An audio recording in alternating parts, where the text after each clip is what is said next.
Before we move on to today's session, I would like to give a short introduction on our moderator for the day, Dr. Sana Sajan. Coming from a family of doctors and professionals from the medical field, Sana was drawn to medicine from a young age and decided to study in the same field.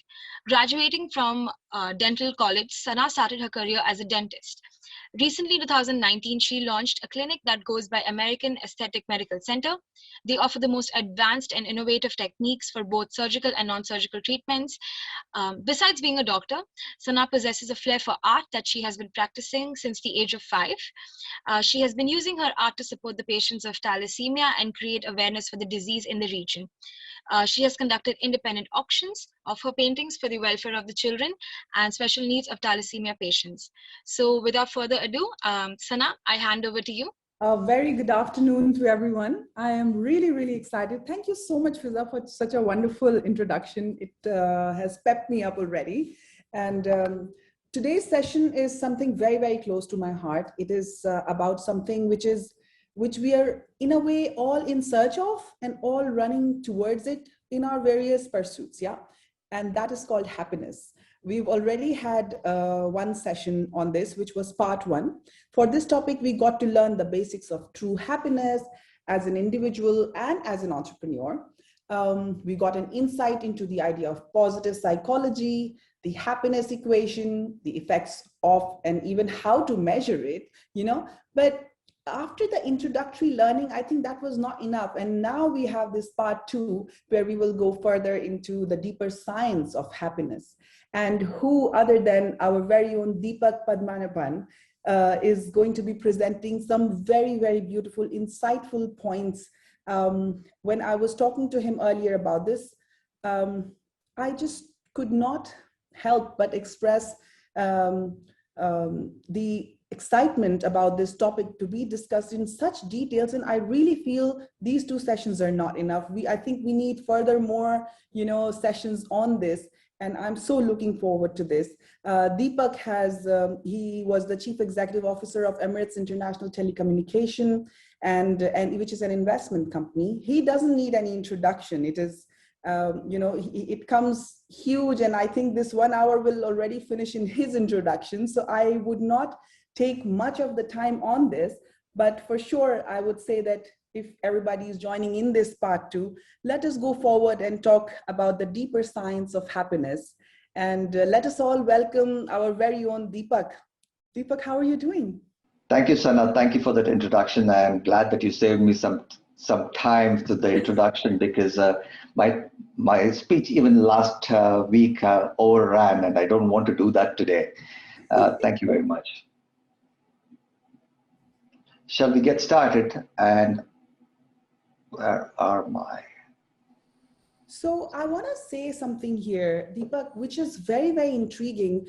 I know you've done years of research on this topic, but this whole topic which you're talking and concentrating with us within 2 hours, this itself has taken 80 hours to curate it. This is a lot of work to put this all together. I think this is just a very strong portion of happiness you're bringing to us. What you say is true, Sana, but the point is there's so much of material. And in order to actually curate something into 2 hours, you have to take only the meaningful parts. And that's the reason why it's taken, it takes the time to put it and package it in such a short time, because our entrepreneurs don't have time. And this is the way of giving back in a very quick 2-session, 1 hour each slots. Amazing. Let's get started. So there is just, I will get started. There is just an audience survey. Once they complete the survey in the next couple of minutes or so, we can get started. Yeah. Yep, thanks. So in the last session, we had covered a number of things, but this session, what I will do is just to quickly, in a 10-minute summary, recap what we had discussed earlier, so that we are people who have forgotten, it's a quick brush up, and number 2 for ones who have joined newly, so they can also have an idea of what we had discussed earlier. As in summary, we encapsulated happiness as being commonly known and felt as being pleasant, calm, loving, a high on achieving a goal, on doing something pleasurable, on being appreciated, on doing something we like doing. As I told you, I'm no happiness guru, but I've just tried to put this all together. So we will dwell into the science of happiness and what's true happiness, dispel some of the misconceptions and impediments, find out why they happen and how to mitigate them.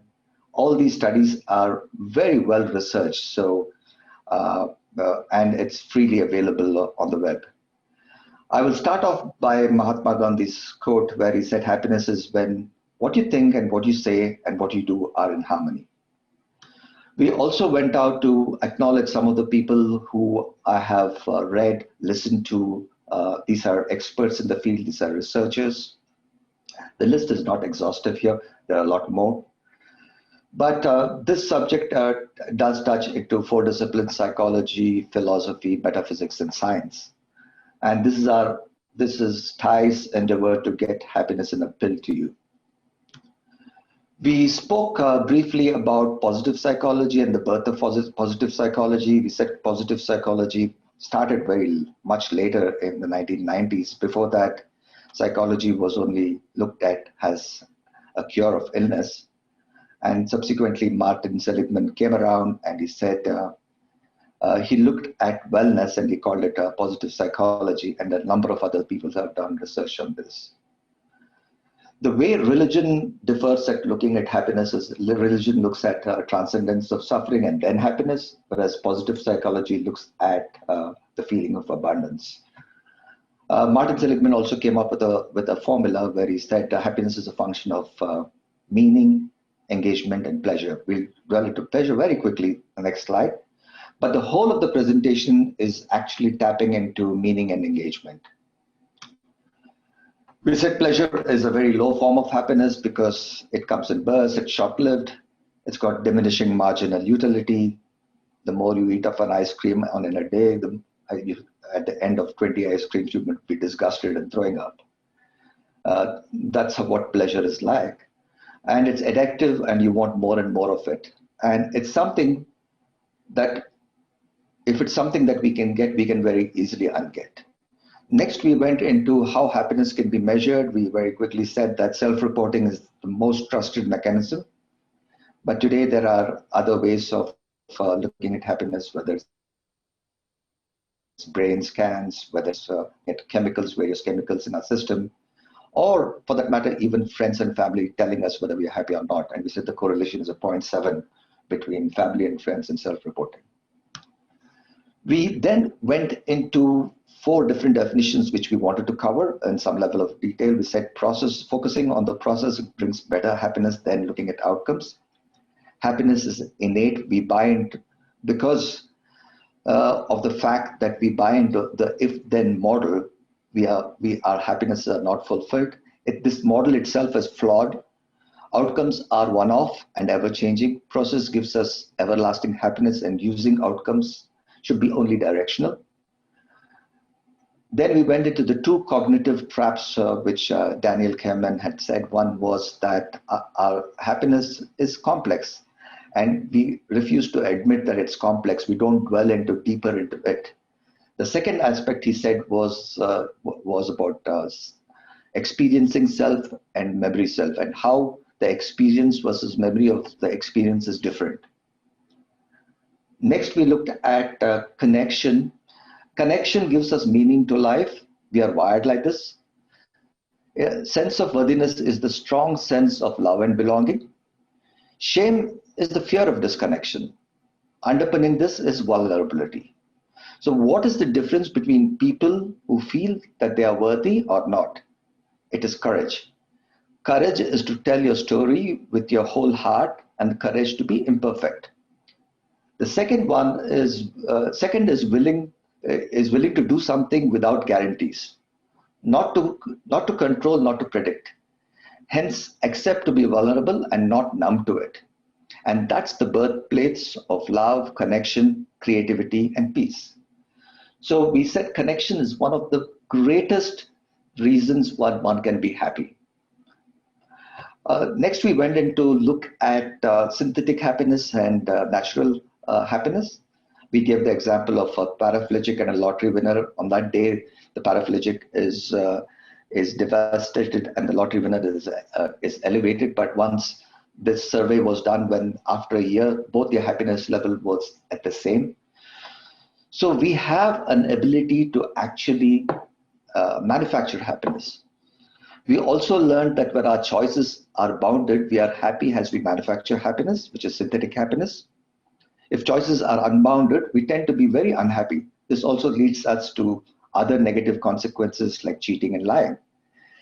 Synthetic happiness you manufacture with time when you don't get something, and natural happiness when you get something.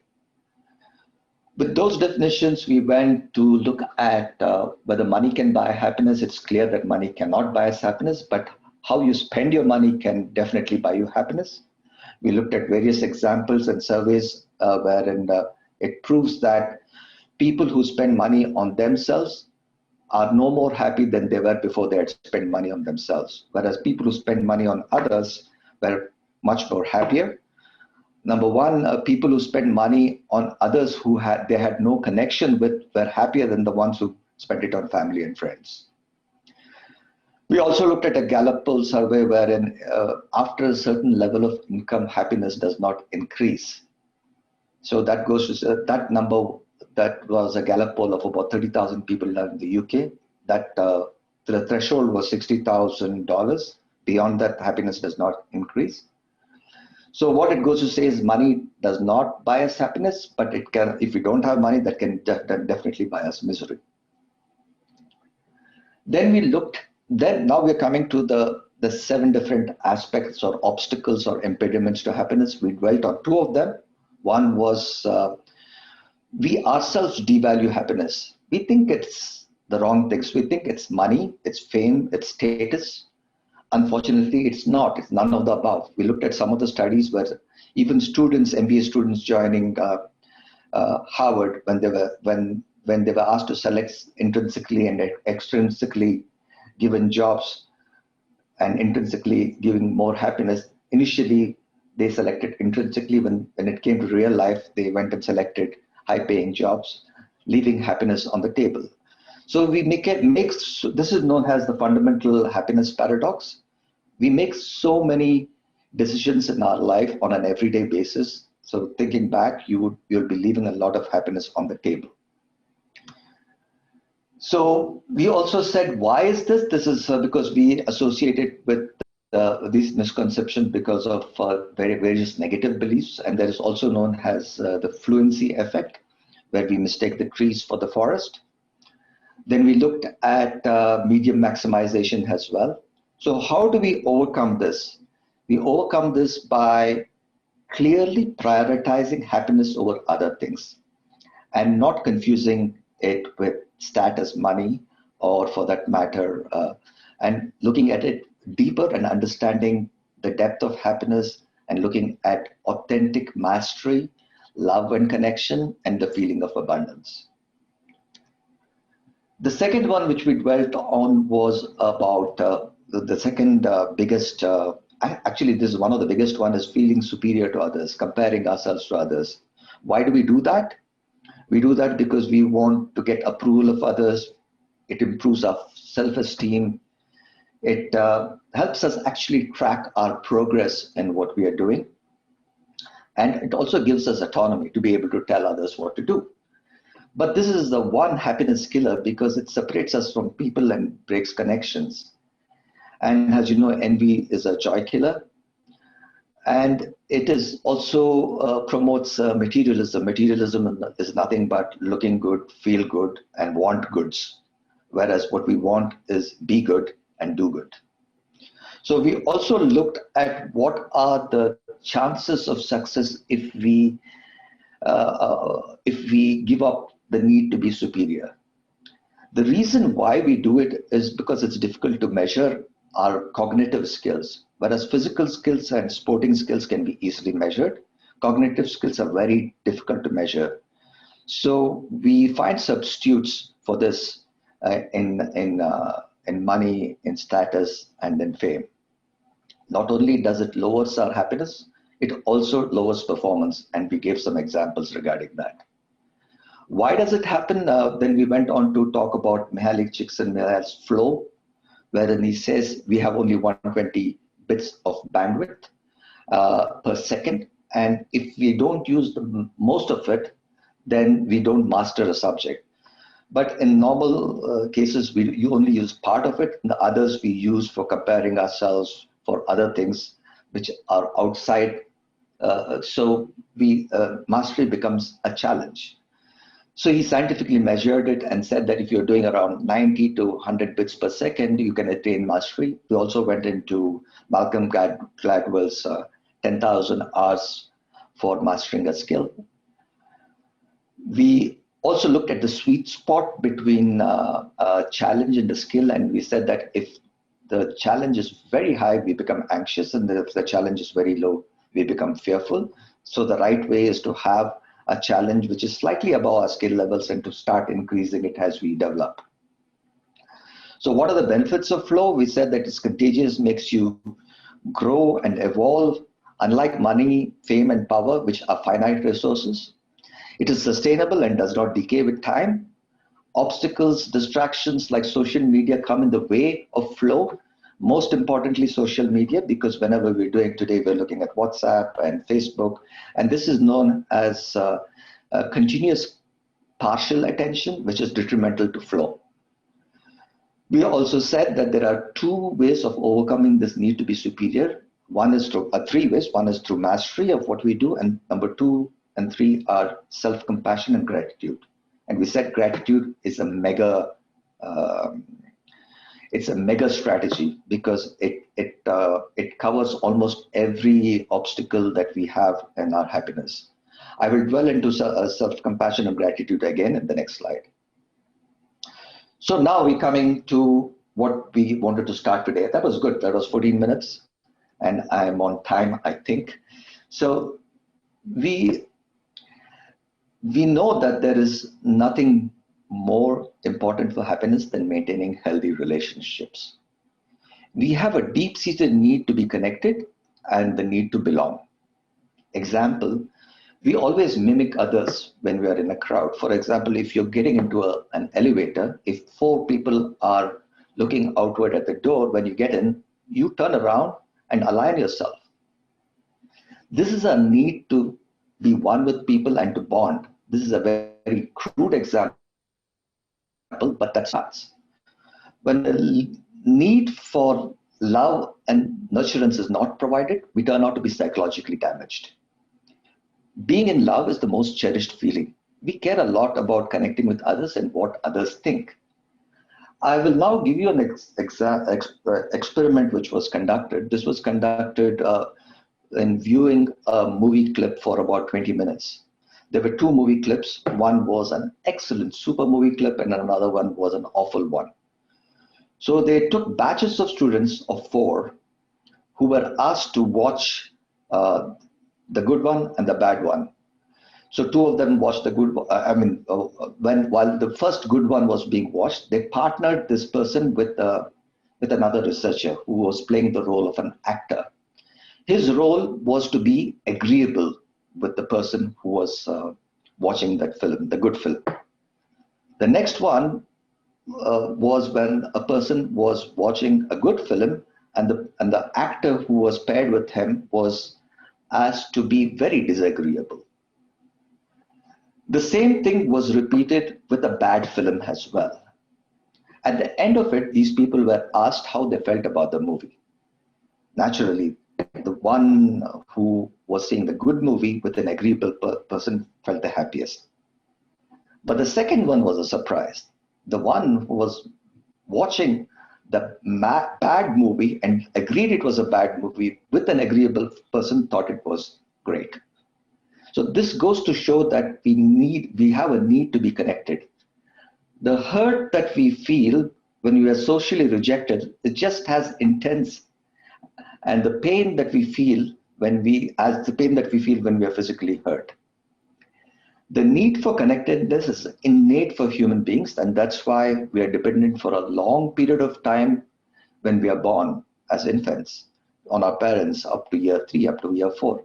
Whereas animals, when they are born, they quickly learn how to walk and run. Example of a horse which learns to walk within a few hours of being born.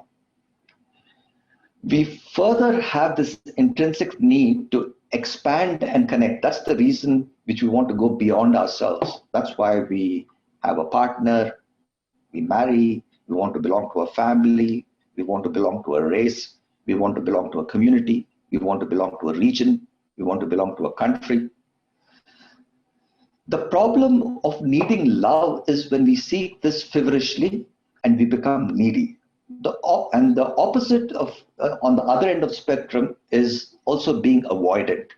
Both of them are detrimental to happiness. There is a line somewhere in between. Why is neediness not good for happiness? Because being needy is not so attractive. And number two, there is the scarcity of things. We value things when there is less of it rather than more of it. Take an example of water and gold. You would rather value gold than water, right? People also take you for granted if you're needy. And needy people attract cold and avoidant people. And this can be emotionally taxing. The story needy people tell themselves are, I am incomplete, fragmented, and desperate in need. They also feel insecure. Hence, that makes them disrespected. On the other hand, people who are avoidant want autonomy and freedom. Like it or not, we are dependent on other people.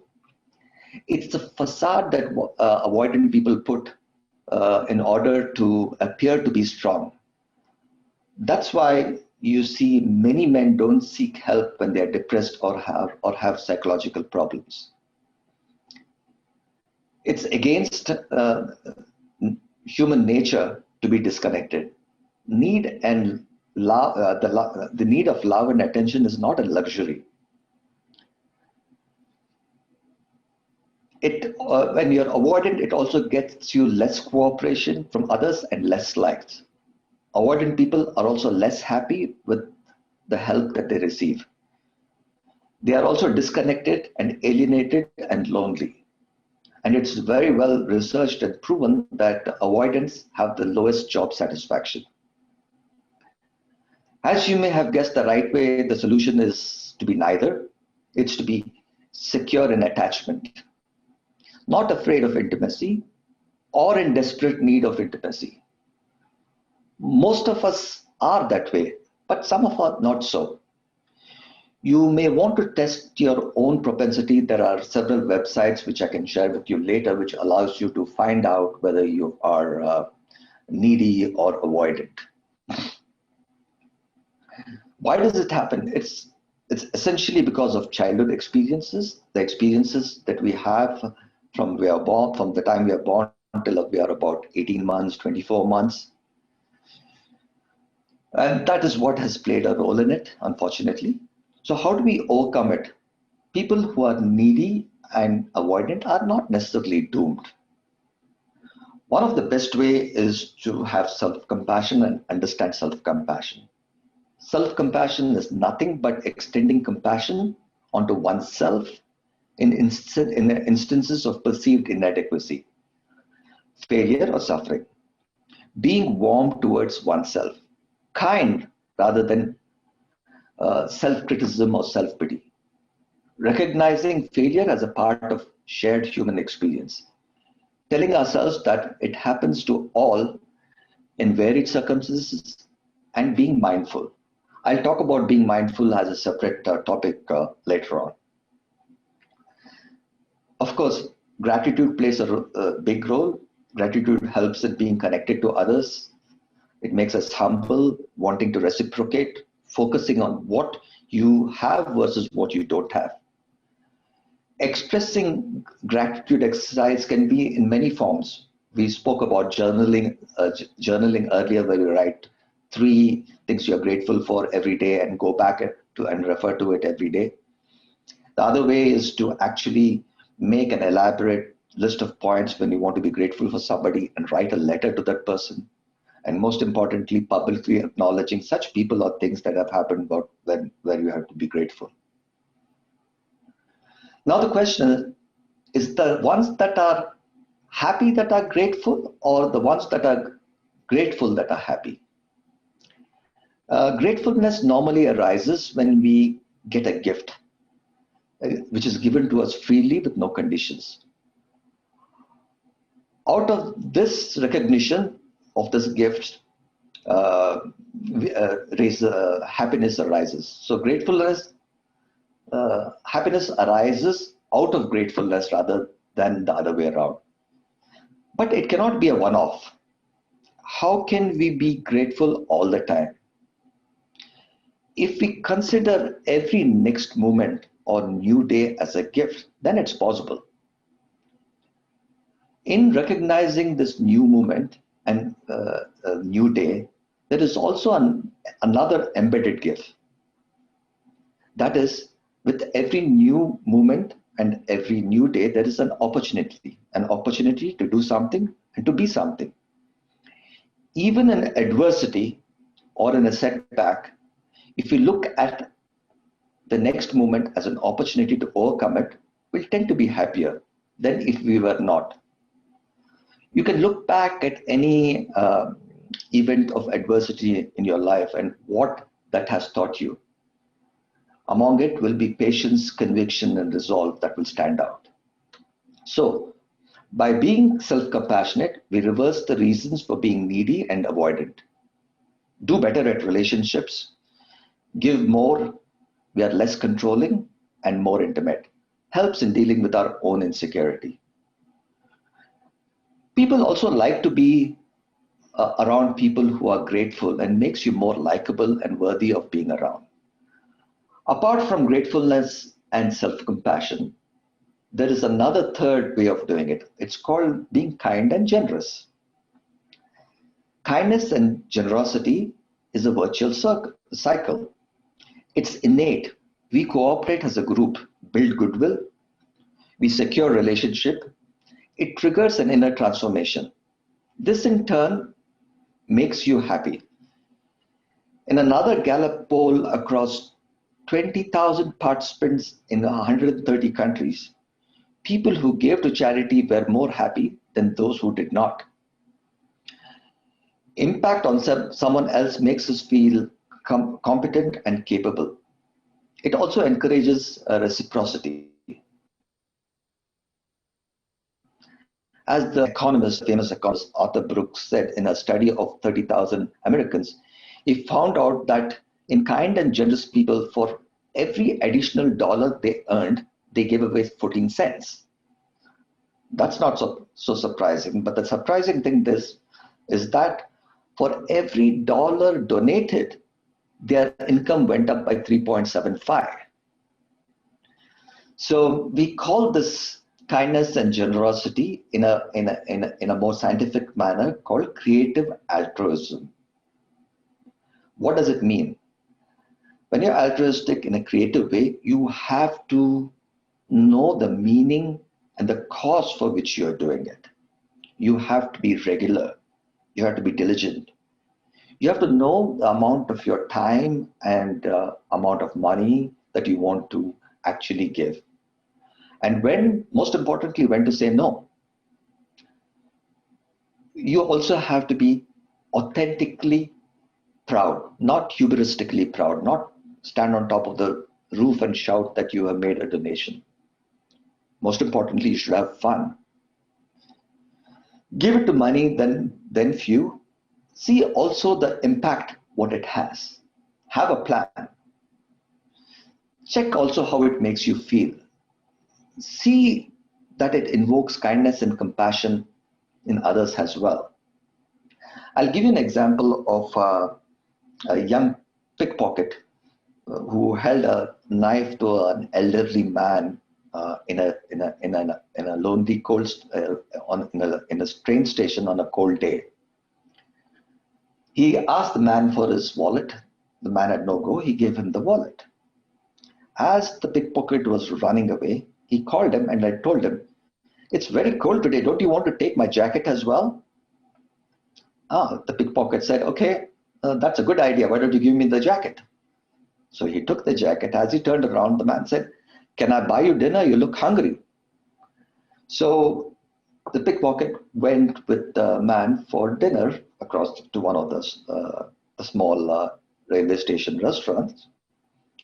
So then the old man told him, now that you've eaten, I don't have money. You got my wallet. Can you give it to me back? So the pickpocket gave it back to him. Next, very gently, the elderly man said, can you give me your knife too? So he gave that as well. So you see, acts of kindness invoke compassion in others as well. So this was about neediness and avoidance. Sana, at this stage, would you like to comment anything on this? I'm sorry that I'm going quickly because in the interest of time, so I didn't stop. I think this is going very well. Would you want to be talking about relationships at work as well? Because a lot of times these psychological neediness in relationships, they also reflect in our work where we want to have, we give in to certain kind of issues that we face. Sometimes some people start exploiting us, or sometimes we are too good. So because we want to please everyone. So would you be covering that here? Because I'm looking at it from work point of view.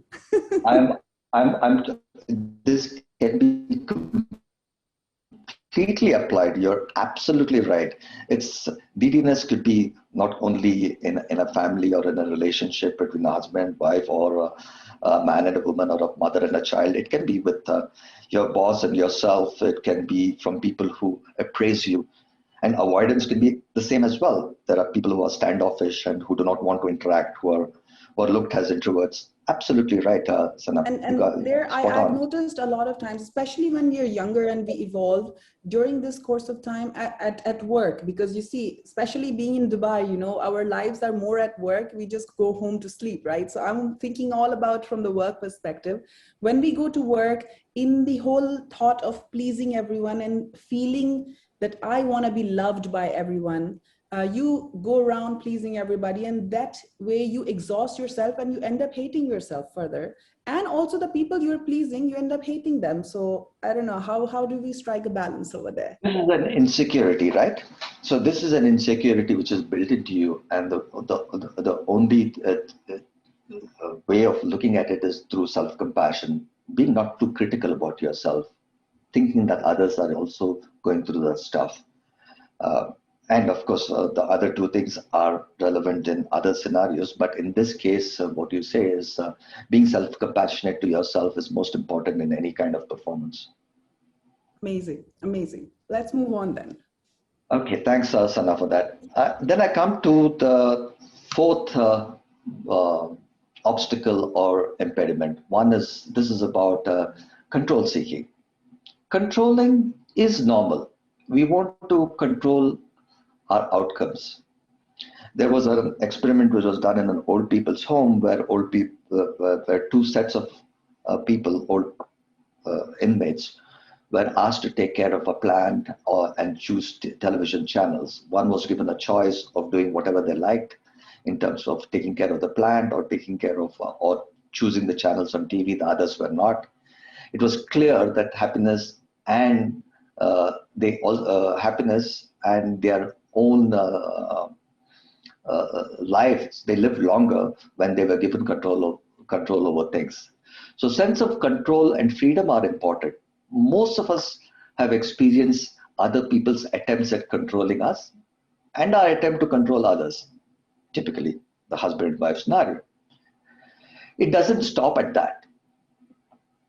If I were to if you were to say that, if only, you always say that if only everybody behaved according to me, not only will I be happy, they would be happy too. Why can't people see how wise and well-meaning I am and just obey me? We also want to control outcomes. Why do we have such a strong desire to control the external environment? If you recollect, both in the last session, I briefly mentioned in this session, we discussed the process and outcomes definition. So I'll not go back into it. So it's not wrong to be controlling, but being overly controlling is detrimental. It's a bell curve. There's a point at which controlling becomes detrimental. It's an optimal point. People want their own autonomy and independence. Hence, they will rebel when when you try to control them. Desire to do something we are not allowed to do is called psychological reactance. And when we come across this, we become frustrated and angry. When you are in a high need to control others, you set yourself up for negative feelings and make bad decisions because you're surrounding yourselves with yes sayers, and you don't get diverse views from people who are saying things which you may not like. Being obsessed with outcome is when your desire to achieve an outcome controls you, rather than you being in control of your desire to achieve an outcome. People with a high desire to control are especially unhappy when things don't go their way.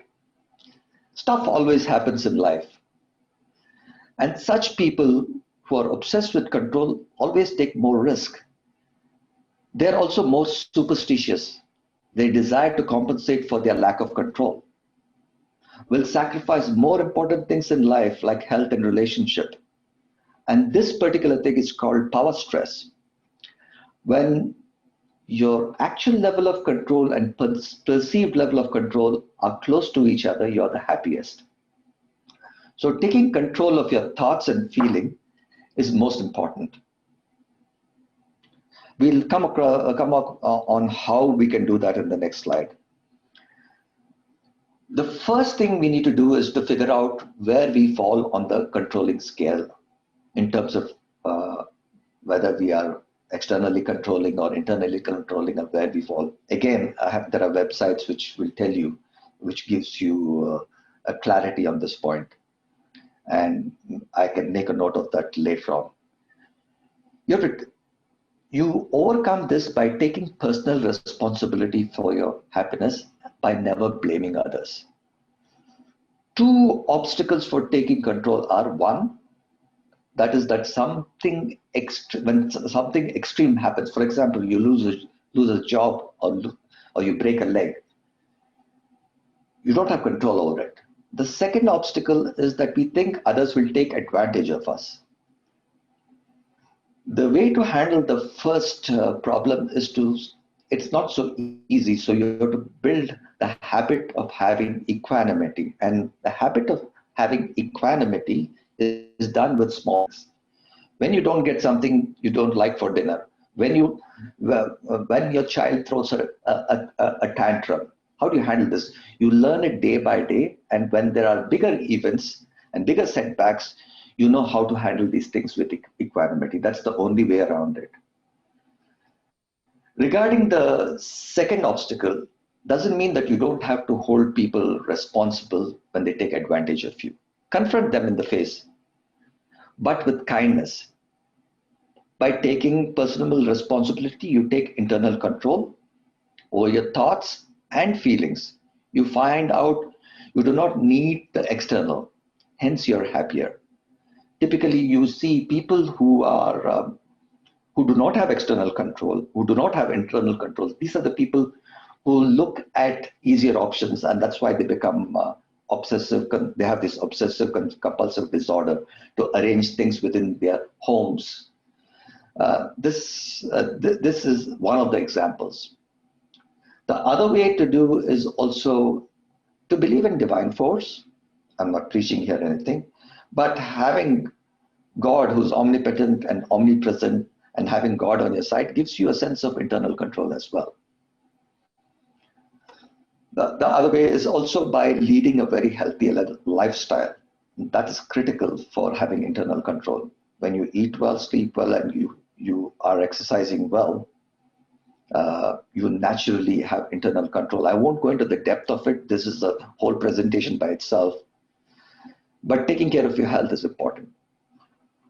So what are the strategies for internal control? The first one is actually one of walking away. It's called situation selection, walking away from situations which evoke your negative emotions.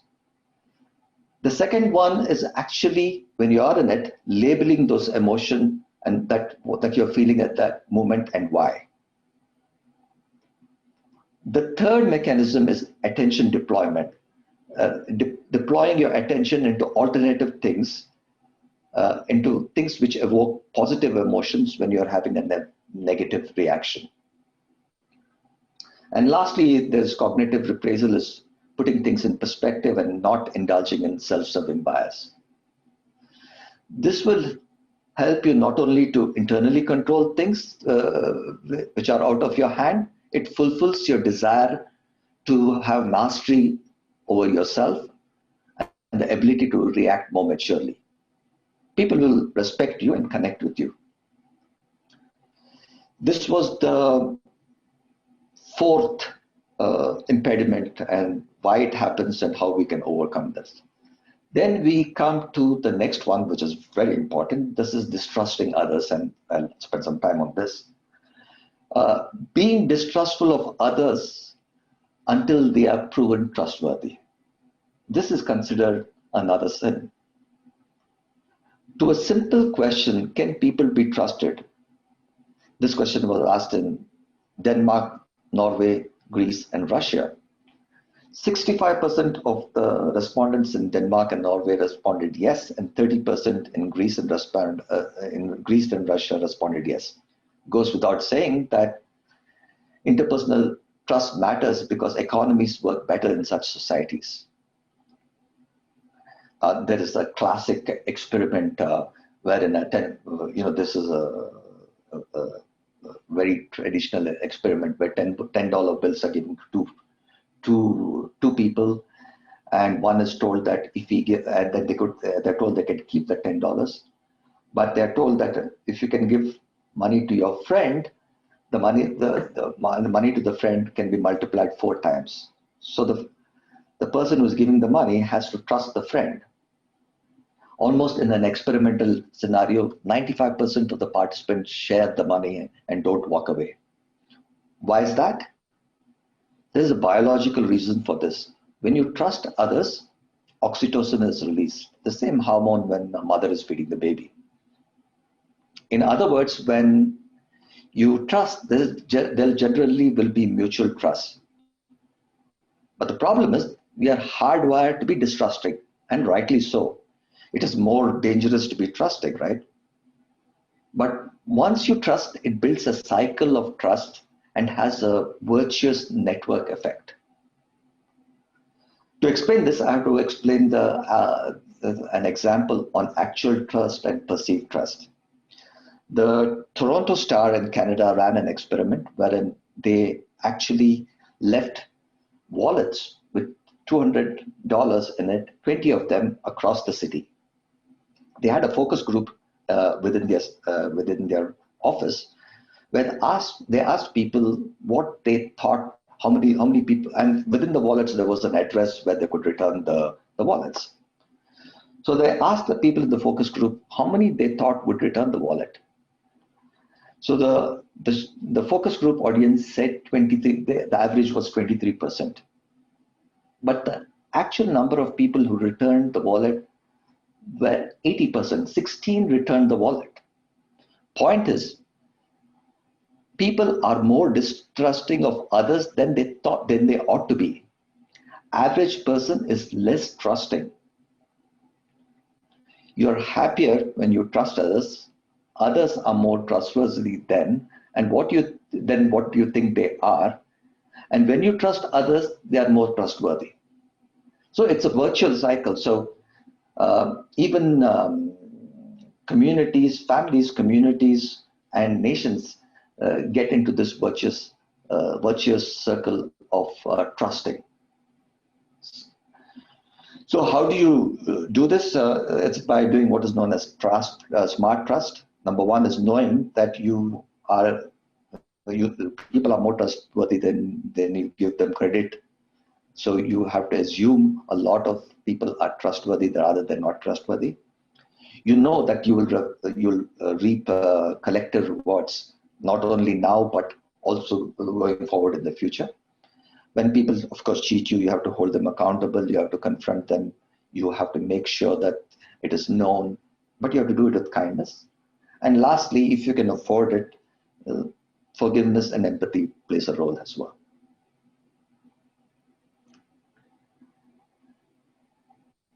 I come to the next one. Next one is distrusting life. Distrusting life is about thinking bad things are going to happen, what things can go wrong, and essentially being pessimistic. For overcoming setbacks, it is seen that resilient people are very happy.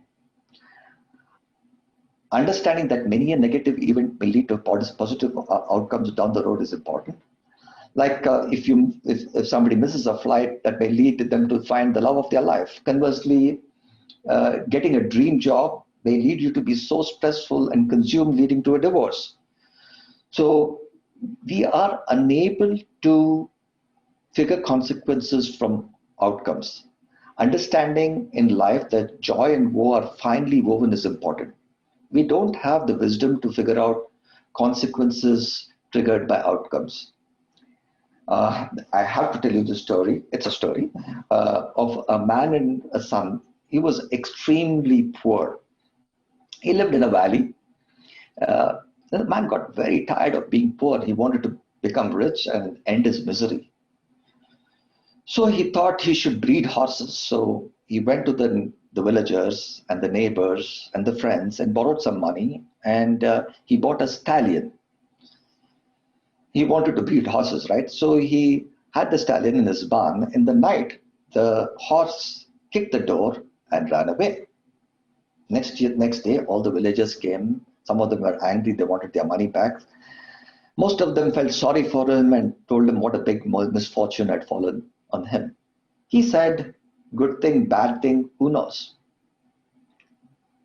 The next night, the stallion was able to entice wild horses and got back into the barn. This time, he made sure that the barn door is sturdy, and he had all the horses in the barn. So he's very happy. Next day, the villagers came and said, oh, what a fortune has fallen upon you. You never have to worry about money. And he said the same thing. Good thing, bad thing, who knows? The next day, the boy was training, his son was training the horses, but he fell off the horse and broke his leg badly, and he was crippled. Again, the villagers came and told him, it's so unfortunate, you have all the money, but your son is a cripple. And he said, good thing, bad thing, who knows? The following day, the kingdom or the young people were recruited, the boys and the fit were recruited by the king to fight the battle. But the cripple was left back. All the villagers came crying to him, saying that, see, you're so lucky, your son doesn't have to go for war. We don't know our sons will be killed or not. You're so lucky. He said, I get the same thing. Good thing, bad thing, who knows? The point I'm trying to make is that we can never figure consequences from outcomes because it stretches over a period of time. Which leads us to two questions. If we have this attitude, will we be happy ever again? Are there any goals worth pursuing at all? I will not go into another example, but suffice to say, if people don't like to be idle, if people are engaged normally, they will be happy. The second one, to answer the second question, I will talk about this example of a Lego set where people were asked to build a bionicle from a Lego set. There were two groups. They were asked to build bionicles. One group was said that they were given $2 per bionicle, and this amount declined as they built more and more bionicles. One group was told that after they finished the job, it will be dismantled and given to the next batch, while the second group were told that the bionicles would be given to young children. Needless to say, the second group was definitely significantly more happy, but most importantly, the second group built 2.5 times more bionicles than the first group. This shows that we can derive happiness and are more productive when we are engaged meaningfully. And we are happier from the process of working towards a goal, which leads to a concern that we wouldn't know which outcomes to pursue if we are totally indifferent to it. So to answer this again, let's say that a boy is proposing to a girl, and if the boy, assuming that he was successfully he had delinked happiness from outcomes, he would be indifferent to the outcomes and not try hard enough.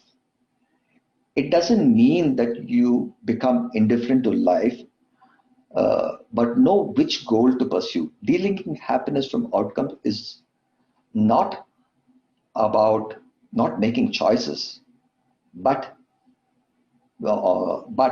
once a particular event has occurred, not making judgments on it. The approach to take is having certain preferences over outcomes and being non-judgmental about the goodness and the badness of it after they have occurred. This is known as dispassionate pursuit of passion. In the interest of time, I'm going to go forward, which is the most important part of this whole 2-hour session. One of the main, we all know about the hard problem of consciousness. We don't know in a very quick sentence. This is as per David Chalmers. Scientifically, we have made so much of research. We know all the workings in the brain and the neurons firing and the electricity, but we never have figured out how that it results in an experience in our mind. That has never been figured out. How does it result in a scene being formed? Basically an experience. How do you experience that has never been answered? And that's called the hard problem of consciousness. Having said that, one of the main obstacles is that we ignore the source within us. The most reliable way to overcome this is through a practice of mindfulness. It doesn't matter how much of the other obstacles and misconceptions you have. If you practice mindfulness, you slowly, bit by bit, chip away and will steer you away from other obstacles. The main culprit for this is mind wandering. Irrespective of the task, pleasant or unpleasant. Happiness increases when your mind does not wander. Matt Willingworth came up with a study to track moment-to-moment happiness using an iPhone app. This was a 650,000 people real-time study with reports of 15,000 people aged between 18 and 80, all income groups and genders, and in 86 occupational categories in 80 countries. We have about 10 minutes. I will capture that in a TED Talk of 5 minutes. I'll take 5 minutes of this if you don't mind.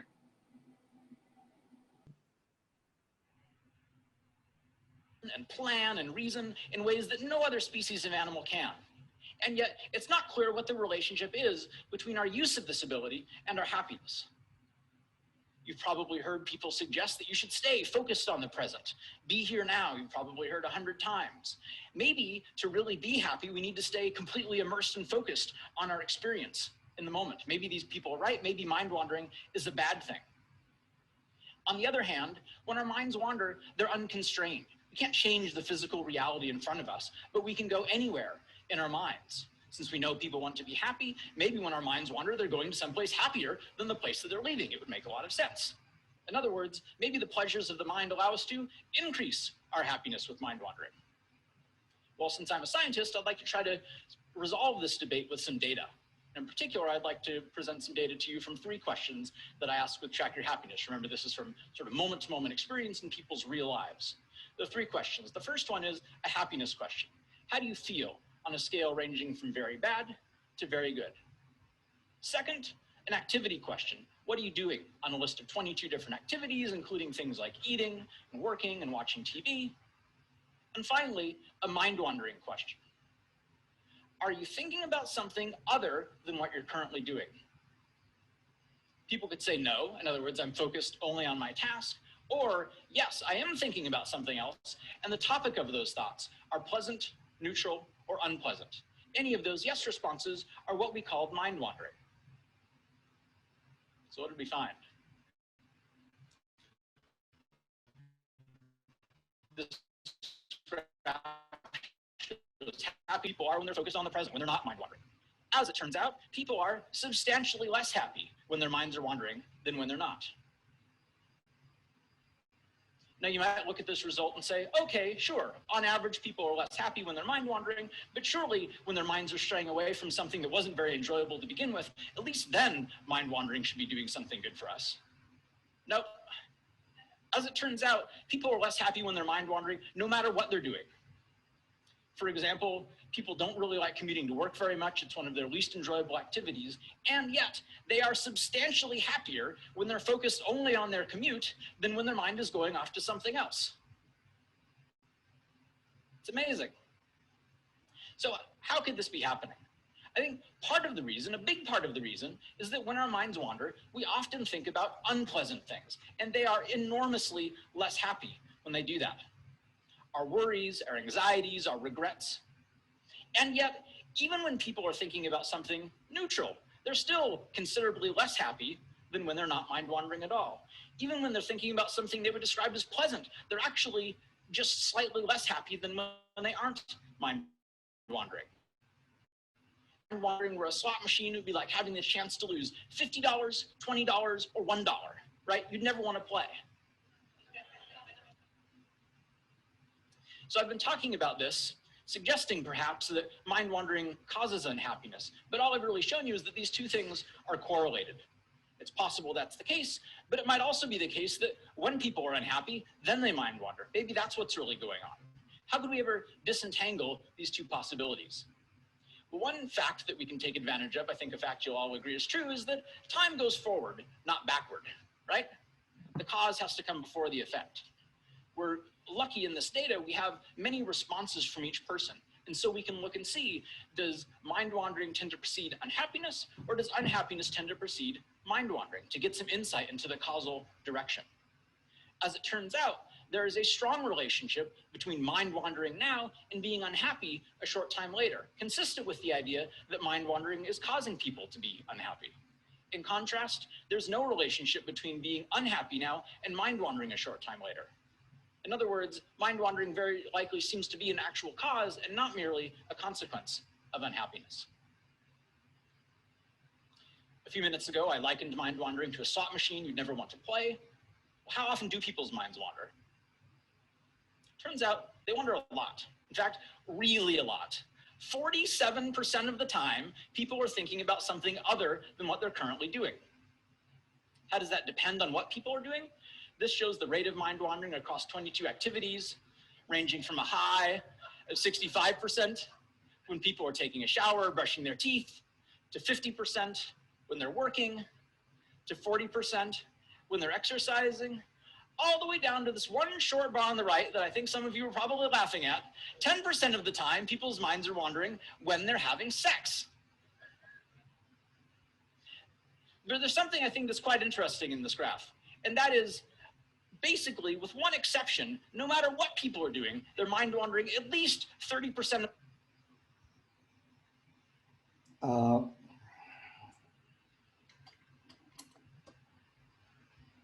I will stop sharing that and get back to this. So you can see it at your own leisure, but let me get back to my presentation.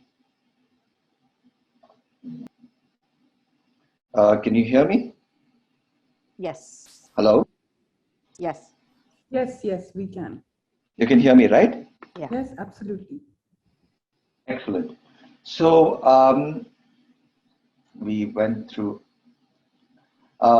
So mind wandering is one of the main reasons why, and how do we overcome that?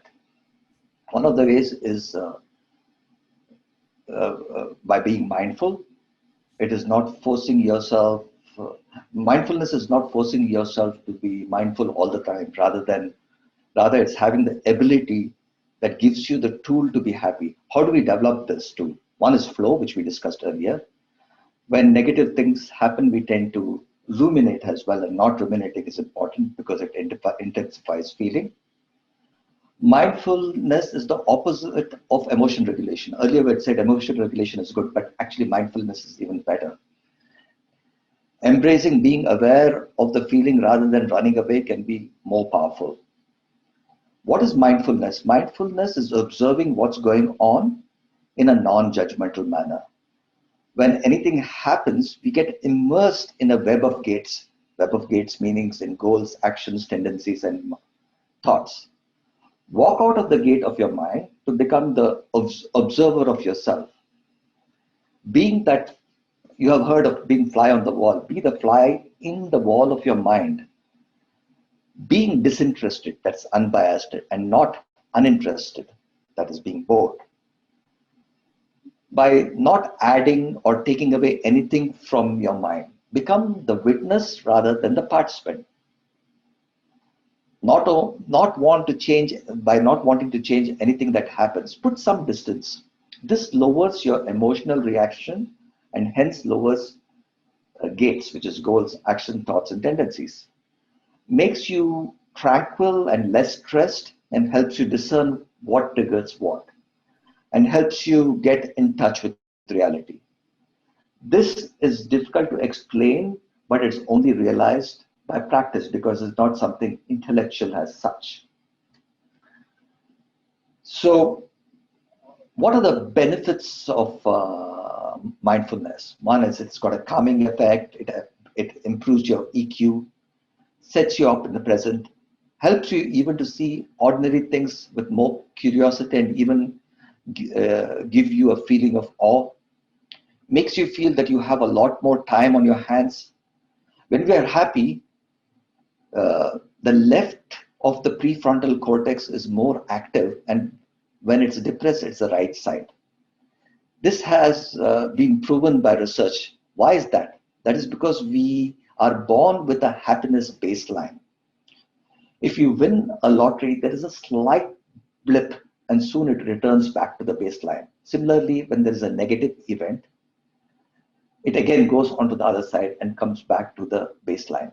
Research has again proved that changing your external environment does not move the baseline, but moving your internal landscape does.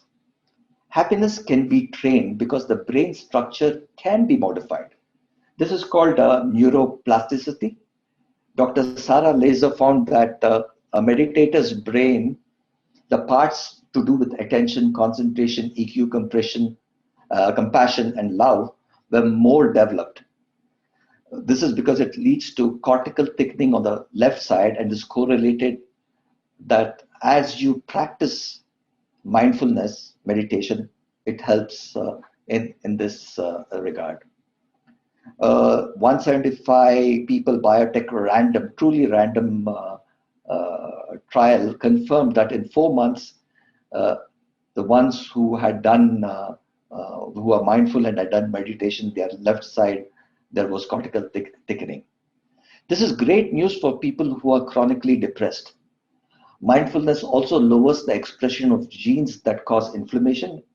It's also known to have proved vagal health, that is by lowering BP and arrhythmia and others. Vagal tone also improves psychological health by making you more compassionate person. It also prevents shortening of telomeres, the ends of the chromosomes, which cause disease like cancer. Even the atheists, the famous atheists like Sam Harris, who's the author of Waking Up, says that the one thing that practicing meditation brings is that you find nothing intrinsically boring.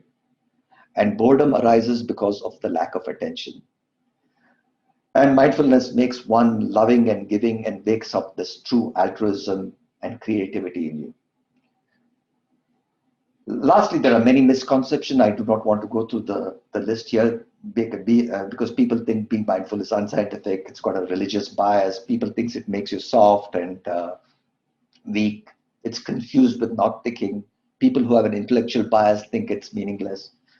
Of course, people think it's time consuming. It's not. You can practice from 2 minutes to 10 minutes per day, but as long as you do it regularly at a particular period of time, it just takes time. It does not take time, energy, and space, and you don't have to set high expectations.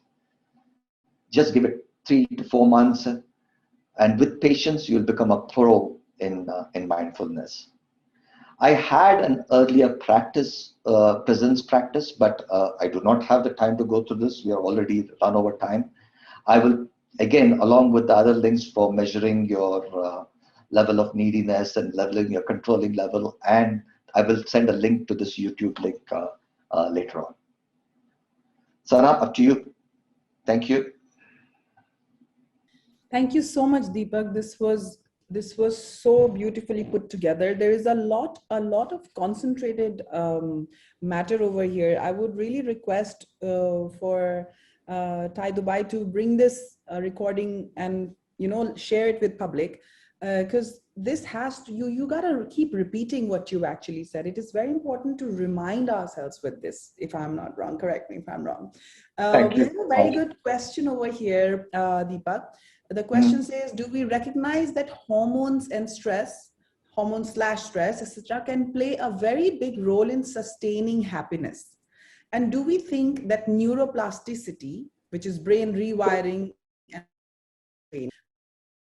actually answers, and that it may not be straightforward as maintaining a list of points? Also, some people may be more prone to being sad due to environment or exogenous factors. How do we counteract that? This has come from one of our attendees. Yeah, so we went through that it doesn't have to be, happiness is not only a function when pleasant things are happening, even when unpleasant things are happening. Answering the last part of the question first. Even in adversity, you can, as long as you have practiced gratefulness. Gratefulness, I said, was a mega strategy. This is one way of doing it. The other way of doing it is through mindfulness and meditation practice, which you as a doctor know very well what happens with cortical thickening, which leads to reduction of stress, which leads to reduction or increase of the right hormones. And definitely through neuroplasticity, it is possible to do that. I absolutely agree. Proven time and again, I have got so much of research on this topic. I'm happy to share it in another session. You know what happens, Deepak? What I have noticed that people who are generally very engaged in their regular life, let's say, for example, the Dubai everyday morning and afternoon commute from to and from work, and there are work stresses and there are family and kids. What happens in this time, we happen not to focus on this mindfulness. And given over here, you say that you're not the guru, but to be honest, what you put forward, these points bring you very close to being a guru of bringing, the education of happiness over here, so, but the thing is, for you and for people who are actively and consciously putting in the effort towards mindfulness, it is easier to think and go in that direction. But for people who are, for example, worried about their sales target every month, 31st, they finish their sales target, okay, we achieved. The night they sleep, the morning again, they wake up and they have the stress, oh my God, the new month has started, I have to finish my sales targets for this month. So in that, what I think, because I'm always thinking from work point of view, because what we practice at work during the 8-9 hours, I think that goes back to our personal life as well. So in that, how do we practice it? I think we have to take out that little time and put in that consciousness, as you said, even if it is 2 minutes from the day. I think 2 minutes. It's actually 2 minutes. It's 2 minutes to 5 minutes a day. But it has to be regular, and it requires time and patience and not getting frustrated, right? Absolutely. And this rewiring and neuroplasticity, I think, if required, I think we all should be advanced and evolved enough to say that there is professional help also available. And if we are actually feeling that we need a little bit of what we call a doctor, you know how we feel if we have a fever or a flu, if we need to go for a general practitioner or internal medicine to show our health, for mental health as well, we can go for a professional help if we feel there is a need over there. And we need to be, I think, more open towards that as well, right? Thank you so much, Sana. You're absolutely right. We'll catch up later on this topic. Another session on mental health, I guess, Deepak. How we can do that. Thank you very much. We have to disconnect now because I'm getting warning calls from Sicily. Thank you so much for this wonderful, insightful session. We really look forward to another one soon. Thank you very much. Have a great day.